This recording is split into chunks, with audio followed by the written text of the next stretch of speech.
Nah, karena ganyan kamak ng blay, hindi ko masuka ito, mga suka. Nga kong pamusulay, kaya pipika na ofari na sangkul. Tama nga ako yan. 5 minutes later.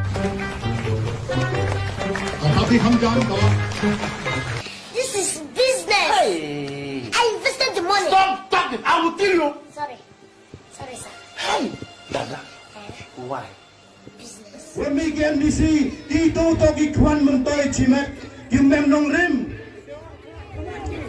Gate pon na ginong ngecan nga kiwakmat yu cak terwa bisa ngawang piham senyau pela.